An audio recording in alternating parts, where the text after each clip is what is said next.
Welcome to the Art Gibbs Sports Business Podcast. Thanks for joining us today. We've got a special one. We're joined by ultra marathon runner Jeffrey Stern, who just recently set a record for the 42-mile Los Padres Traverse unsupported run and has got an upcoming race, the Black Canyon Trail Run. But anyway, we talked about ultra marathon running, some of the training that's involved, some of what's involved in the racing, what the sponsors look like, etc. And it was a fun conversation. So without further ado, I'll send you over there now. Ladies and gentlemen, Jeffrey Stern. Thank you. Alrighty, so we're joined here by Jeffrey Stern, ultra marathon runner. And I think the first kind of place we'll start is, how did you get into ultra marathon running? What kind of drove you to do these, 60-mile plus trail runs? What's that story of how you got to that point? Yeah, originally I was a shorter distance trail runner, and then I really got into the whole gravel and mountain biking and road racing scene, which are, as you know, really long, arduous events and races and Yeah, activities. And um, I had a little bit of a bike crash a few years ago, and was kind of dabbling in both, not really focusing on either one, and decided to take all the skills and just experience that I had on the bike on two wheels and spend more time pursuing it on 2 feet. It seemed like a good challenge. It seemed like there was a lot of crossover and similarities, yet there's obviously some vast differences and skills that I needed to acquire to have success running long distances. But the transition definitely felt like it was a little bit easier just coming with the background, the endurance background, I guess. sure. Yeah, of course. What was the crash on the road, or was it like a mountain bike crash, or? Yeah, it was a road crash Yeah, on a road here in Santa Barbara, California called Gibraltar Road. It's a pretty famous climb, really technical and steep. And yeah, I just honestly was not riding very safely, and it could have yeah. been a lot worse. And luckily, I was able to actually ride down the mountain and make it home, and just had some pretty bad road rash, but definitely spooked me and made me realize that I was looking for something else to sink my teeth into. Oh yeah, sure. I've seen a lot of even some of these gravel cyclists kind of mention that the almost the danger of the road getting.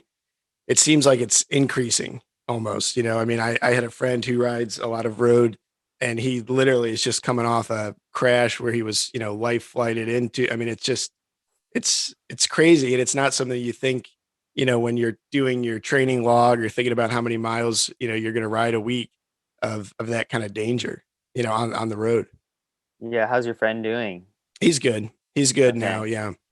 But Yeah, yeah, it's one of those things where I took a half step back and I started thinking about these rides and some of the routes I've gone on, and there's a lot of freeway riding and just things that are like, wow, really? I don't know. I couldn't yeah, believe I did it for so long. And like you, I mean, I have friends that have had way more serious crashes, broken bones, and all sorts of things. And luckily, knock on wood, never had anything too serious happen. But when I kind of got a glimmer of it, a little glance into that world, I was like, oh yeah, I think I need to pivot and do something different. sure. And so when you made that pivot to the ultra running, was it kind of with like competition in mind, kind of these course records and certain events, or was it more, you just wanted to stay in the fitness world and kind of, uh, the running was attractive through these landscapes and that kind of thing, or did you come to it sort of with, these kind of competitive goals? I've always been a competitor at heart, so I Yeah, think probably a little bit of both. I mean, there's just so many events out there. I feel like there's almost more ultra running and trail running events than even the gravel scene, which is obviously exploding too. sure. Yeah. Wow. But yeah, the ultra scene has been around for longer. So yeah, there was a lot of. I mean, I definitely love traveling and love going to new places and going to new events, and the beauty of the trails is very similarly experienced whether you're on a bike or on your 2 feet. But um, yeah, I mean, the competitive side of me was like, okay, I can come into this new sport, new challenge, maybe with a little bit of a leg up, and also be learning and testing myself at the same time. Sure. And so is the sport like, um are the big prizes winning certain events, or is it more kind of these course records, or a combination of both? Like what, like say in a typical season that you have, do you target, a couple course records, or do you target a couple large events, or kind of how do you lay that out? Yeah, that's a good question. You definitely cannot do as many races as an ultra runner compared to cycling. It's just so much harder on the body, so Sure. you have to be a little bit more selective. Um, I would say there's not a ton of prize money in the sport. I mean, even arguably the largest ultra running festival race of the year is a race called Ultra Trail Mount Blanc, and it's in the Alps Okay. in Yeah. France and Yeah. Switzerland and Italy, and they call it the Super Bowl of ultra running. And I think that pays no more than a few thousand euros to the winner. So people definitely don't get into it, I think, for the money aspect of it. It's just the love of the mountains and the challenge of the Ultra Trail Mount Blanc. You circumnavigate Mount Blanc, which is like and the Oh one of the yeah. most incredible experiences you could probably ever test yourself on. So I think all that stuff is secondary for most people. I would say the same for me. I mean, yeah, it's nice maybe to walk away with a little bit of prize money, but I just think it's the most important part in these new places and seeing just how magical the trails are everywhere in the world. Whether you're in Arkansas or Seattle or California or anywhere else around the world, I think all the trails just have a lot of special energy to offer, and getting out there and experiencing it is definitely my first priority. Oh yeah. Have you done the Mont Blanc race?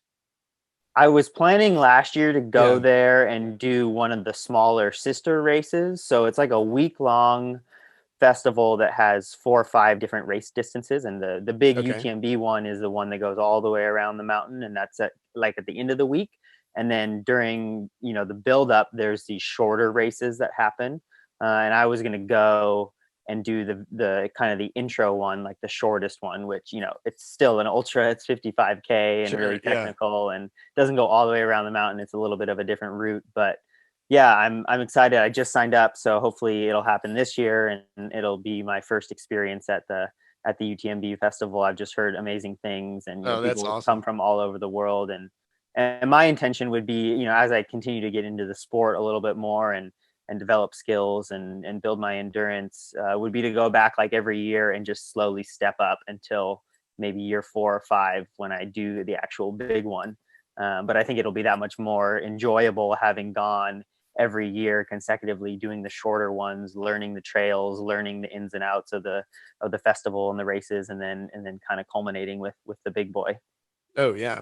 Yeah, it's rugged terrain. It's funny you mentioned that. I've been to Mont Blanc. I was staying in Chamonix before I was going to watch some tour stages in 2018.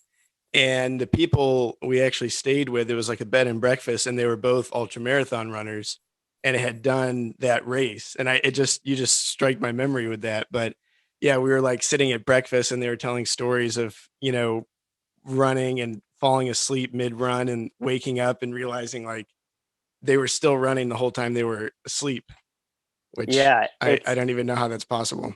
I'm not even at that level yet. Like for me, I think you kind of draw the line at like maybe 10, or last year I did my longest run ever was just over 11 hours. Like I think it's really prudent to chip away at those distances. Sure.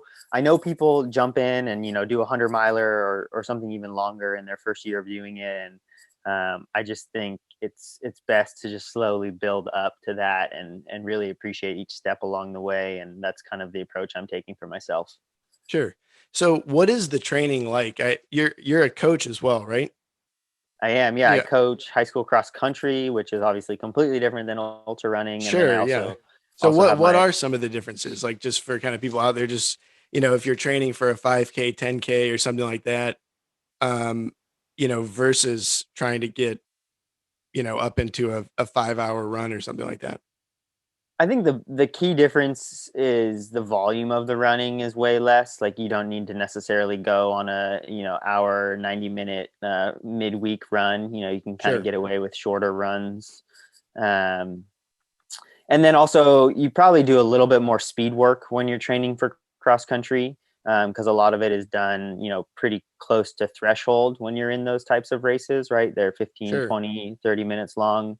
Whereas an ultra, 3, 4, 5, 6 hours long, you're not running at threshold for that long Oh, of a time. So yeah, the training I think is geared a little bit more towards that higher end intensity.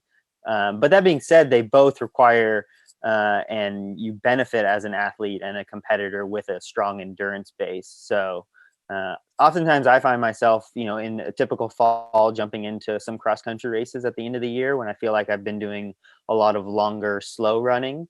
And that can kind of launch me into, some faster stuff in the fall, and just kind of shift gears and make sure everything is working and don't become too kind of one-sided or, one dimensional. Yeah. yeah, Yeah. one-dimensional runner. So similar but different, and especially younger kids, I think it's important, Sure. the teenage level to or teenage years to spread your interests around and not only do running. Like, I don't necessarily want these kids to be running 6 or 7 days a week. Like, I think they should be cross training and doing other sports, and ultimately that makes them more well-rounded athletes. So yeah, keeping the volume down and keeping the fun up by Yeah. mixing things Yeah. in for sure. That's cool. So is the nutrition different? Like when you like uh do you sort of like consume more fats or something than like a shorter runner, like a 5K, 10K, or is it still like a lot of kind of pasta and that kind of stuff, or is it like a little different? Uh uh, I think a well balanced diet of a little bit of everything is probably the best approach. I know for higher intensity efforts, I definitely have found it's good to get that big meal down, well in advance before the race. If you have any type of meal too close to running at threshold, there is a higher propensity that that is not going to sit well and come out one end or yeah. the other. In terms of ultra running, definitely a lot of carbs, but also fats and proteins, and you need everything. And at a certain point, anything sounds good. It becomes an eating competition. I think the longer the race goes, and it's those that can get the calories down, whatever they may be, are the ones that are going to be, fueling their engine and able to kind of push and really dig deep at the end and make sure they avoid that bonk. Sure. Yeah. So what is it like during a race, like say a 5 hour attempt? What kind of food do you eat? What do you bring along on the run as far as like gear and hydration, nutrition, that kind of stuff? Yeah, for a typical long run or an ultra, depending on whether it's supported or unsupported, obviously if it's And what is unsupported. the difference with that? Like what determines supported versus unsupported and that kind of thing? Yeah, supported would be having a crew, so having people at designated places or even pacers, maybe even muling or carrying gear for you, but at the very least handing off stuff at certain places. So you don't need to have like everything you need all at once. Whereas an unsupported race or FKT or training run would just be you're out there on your own and you don't have anyone to lean on except for yourself and whatever nature gives you. So filtering water, but definitely carrying all the food and that kind of stuff that you need, gear and whatnot, as you mentioned. For me, I typically try and bring along a variety of foods. I find flavor fatigue, which is what Yeah. people call like losing the ability to want to eat because it's just like the same flavor over Yeah. and over again. So bringing a wide variety of foods, and most of them I try and stick to real foods. So whether that's like bananas and dates or peanut butter and jelly sandwiches or gels that have mostly all natural ingredients. I've found that kind of stuff works best for my stomach and fueling me to keep pushing when the day gets long, as it inevitably will. Yeah. Yeah, I noticed I saw a picture on your one like the record attempt that you just or the record you just recently got, and you had two watches. Why do you have two watches? That was a good observation. There's nothing worse. Well, maybe not nothing worse, but like going on a run and recording it on editing the file and then having it like basically go corrupt and not watches very often. But if you're going out there by yourself, I definitely brought that was going to confirm, your going kaputs. So I did the double watches just in case. Just as that extra insurance policy. Yep. Yeah. So you mentioned kind of the sponsor or the prize money is not like super high in ultra. What about kind of the sponsorship market? Are like top runners able to, sort of work with some of these gear companies and, potentially get gear, potentially get some payments? Does that does it revolve around social media or the events themselves? Like what is kind of the sponsorship market or interest in the sport kind of look like in general? Yeah, I think the opportunities are definitely growing a lot. I mean, ultra running itself, the with the exception of 2020, is on an upward trajectory and number of participants, and the balance between men and women is becoming more equal in events, and there's tons more events happening, and I think brands find a good opportunity to grow and releasing, new trail shoes, and people are moving away from the roads, especially because a lot of those big events, aren't going to happen anytime Sure. soon, right? With Yeah. 10, 15, 20,000 people, whereas smaller trail and ultra events with 2, 3, 400 people that can have wave starts are logistically a lot easier to put on Sure. with the, the pandemic safety protocols. So yeah, I mean, there are people that are some of the top athletes in the sport are definitely making a good living, and I feel like slowly, more and more people are moving into that realm. I think, the biggest sponsorships you find are definitely from shoe companies still. I think probably the same in any sport, right? Shoes kind of Sure. drive Yeah. everything. But yeah, I mean, there's nutrition and gear sponsors and pack sponsors and yeah, all sorts of opportunities for different types of brands to get involved and align themselves with different athletes. And as is the case with just about everything these days, online and social media presence is definitely a huge part of it. And but also, getting out there and getting into the community and inspiring people and going to events once they are kind of safe to go to, Sure. and doing different types of instructional videos or opportunities. I think those things are super valuable as well, and brands want to align with people who are doing a lot more than just going out and running, right? I mean, Sure. you could be a fast ghost, but if no one knows what you're doing, then there's not a ton of value in that, Yeah. right? So yeah, I think brands are definitely looking to invest in people who obviously are doing a good job at connecting with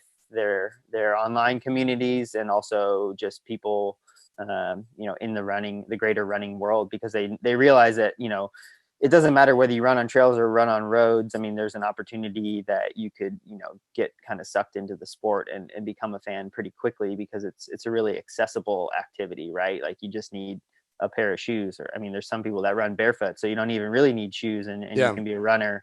So I think they realize that there's a lot of opportunity there, and are being pretty proactive about signing people up and getting people aligned with their brands, so they can help continue to fuel the growth of the sport. Sure. Yeah. It's funny you mentioned that fast ghost thing. I mean, it definitely seems like there's a trend to maybe it's with social media, maybe it's with the kind of the social distancing stuff, but it seems like there's a lot of, movement towards like the athlete as an individual, and each athlete kind of has their social media presence, has their ability to do, multiple things. They can go to running stores, they can go to events, they can go to camps, and they can be really an individual. And it seems like the kind of the gravel cycling and the ultra marathon running, a lot of that stuff, it it really lends itself and almost celebrates. I mean, it does celebrate the individual, and then all of those little, differences between the athletes is much more marketable for those companies. If someone can identify with you specifically and things that you like, and you know, um, they're going to get a lot more out of it than that sort of fast ghost thing that you mentioned, where you have an agent negotiating with one large company. They're in a training camp off somewhere the whole time. They're not on social media. They're not allowed to have an opinion on anything. And it really almost forces that athlete to make almost all their money from the prize money and from that, initial sponsorship signing, because they don't have these opportunities to be this marketable brand themselves. Yeah.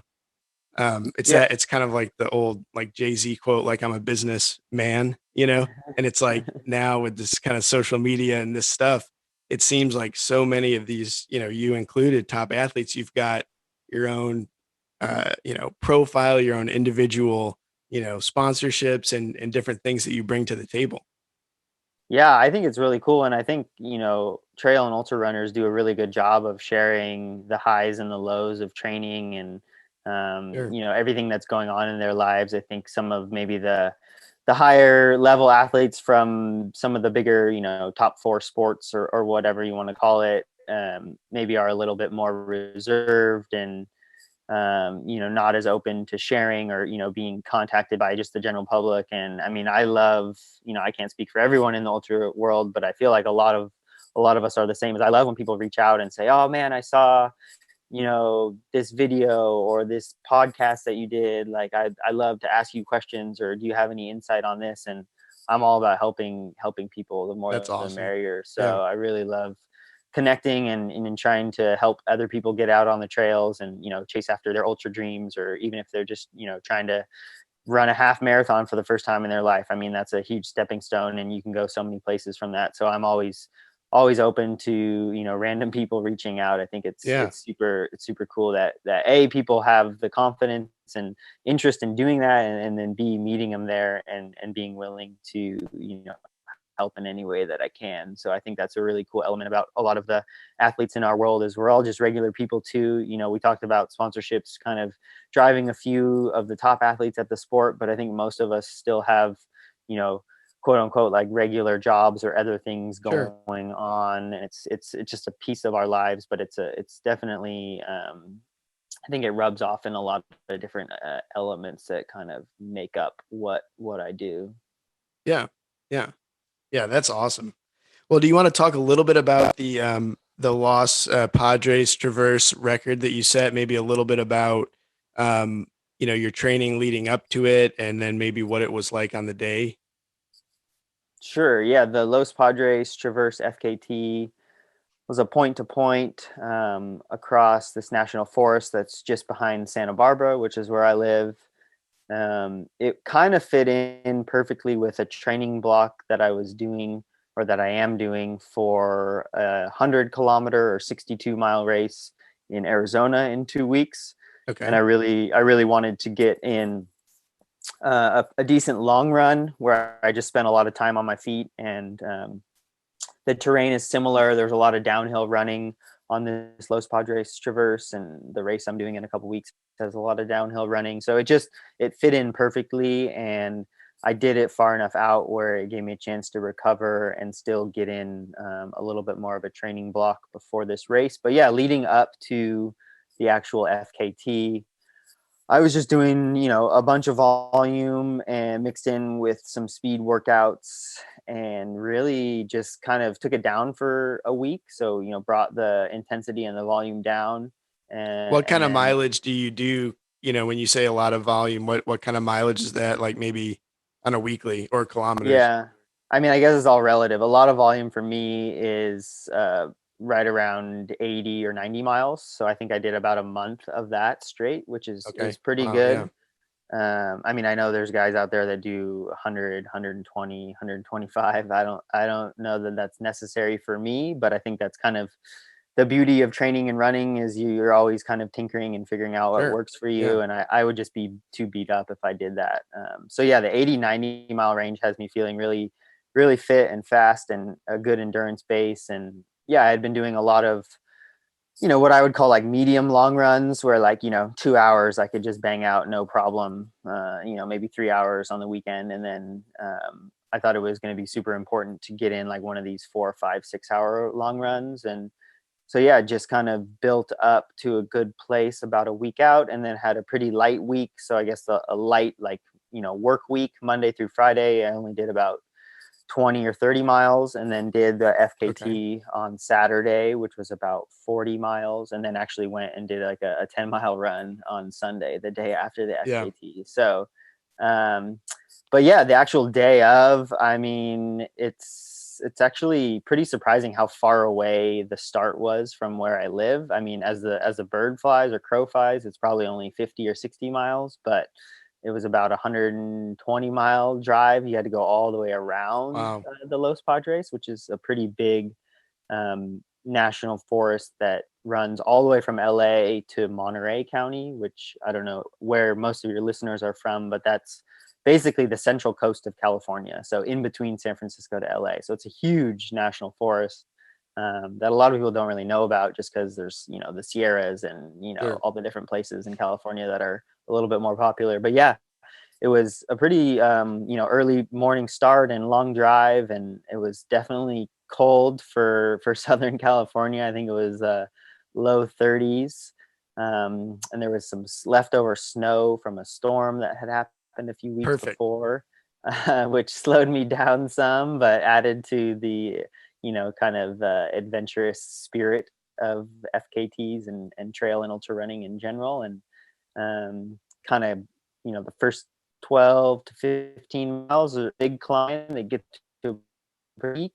You can almost see Santa Barbara at that point, and it's majority downhill running. And the sun was coming out, and kind of come out of the shadow of the mountains, and temperatures were picking up, and the wind was picking up, and um, I was getting lighter as I was going along the way. I guess I mentioned unsupported. I was doing this one unsupported, which was pretty cool because I Oh, just that's a had good point. everything on Yeah. You me. start. Uh, so I was weighed down. I had 128 ounces of water and 1,000 calories worth of food, and so it was kind of the idea was like, okay, moving steadily and working through this hydration and nutrition to lighten me up as I got to more of the downhill segment. And yeah, I just felt really good the whole day, and actually ended up with no stop time, which was pretty cool to just move for, it was like 5 hours and 56 minutes straight, no stopping.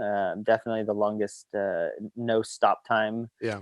unsupported run I've ever been on. And yeah, it was a pretty perfect day. I mean, I really chopped down the time at the end and made up for some of the lost time with the snow running in the beginning, and was able to finish really strong. And it was a great confidence booster for this upcoming real race that I haven't done a real race in a long time. So it was good to get out there and be solo in the mountains and pushing myself and testing out some new tactics, and get that time on feet that I was looking for. And yeah, had a little bit of a rest week afterwards, and then last week I did another big week, and now we're kind of in this taper zone for this 100K, not this Saturday but next Saturday. That's awesome. And what is that race again? The one next Saturday? It's called the Black Canyon 100K. It takes place Okay. in between Sedona and Phoenix. There's Okay. I think it's called the Yeah. Black Canyon Trail, and it's a pretty well run event I've done before, and super popular and very competitive. The top two males and females get what they call a golden ticket into Western States, which is the Okay. world's oldest 100-miler that runs from Olympic Valley in Lake Tahoe all the way to Auburn.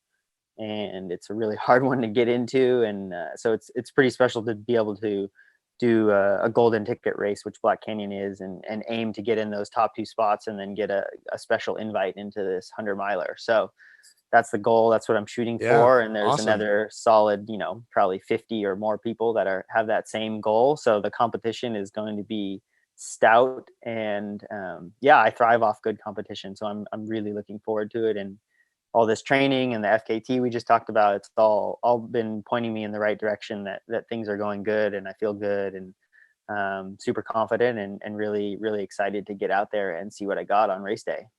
Awesome. Awesome. Well, yeah, good luck with that. That's awesome. We'll be watching. Um, Thanks, Curtis.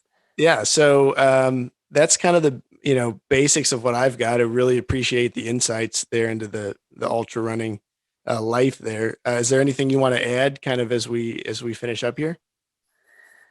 I mean, back on the cycling point, I see your LCL cap there, and a little poster in the background. I really Yeah. think that we talked a little bit about how the two sports are similar yet different, and I just am really thankful that I was able to spend so much time kind of honing in a lot of the endurance skills and engine and the hydration and the nutrition, and I think it really applied well to getting into ultra running, and just enabled me to have a decent amount of success early on. And I'm just super thankful for all the things I learned, and kind of mistakes I made along the way, and continue to do here and there. But I think it's all intertwined together, and it's a special process to go through, and I'm really really enjoying just getting into the sport, and seeing where I can go in the next decade. Awesome. Awesome. Well, yeah, that's great. Well, thank you again for doing this. We really appreciate it. Thanks so much, Curtis.